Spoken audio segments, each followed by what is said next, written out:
15 августа 1990 года не стало легендарного музыканта Виктора Цоя. Ему было 28 лет. В день памяти артиста и кумира многих на площади Матери в Якутске прошел бесплатный концерт. Подробнее о нем расскажет Сырглана Захарова. Концерт памяти легендарного певца Виктора Цоя на сквере Матери собрал сотни любителей и поклонников его творчества.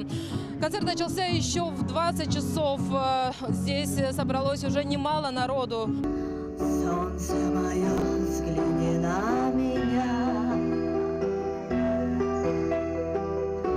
Моя ладонь превратилась в кулак.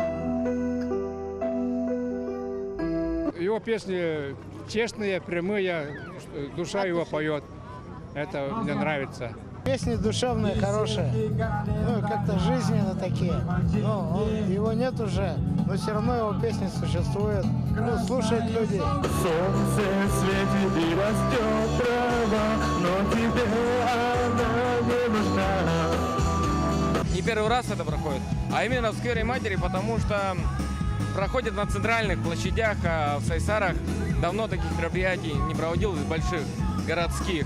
И, наверное, такая большая площадь красивая, она должна, наверное, принимать такие большие мероприятия. Цой жив, и доказательством тому, то, что здесь встретились представители самых разных поколений. Это те люди, которые слушали его песни еще при его жизни и мечтали попасть на его живые концерты. И те, кто впервые услышал на знаменитые хиты Цоя только через интернет.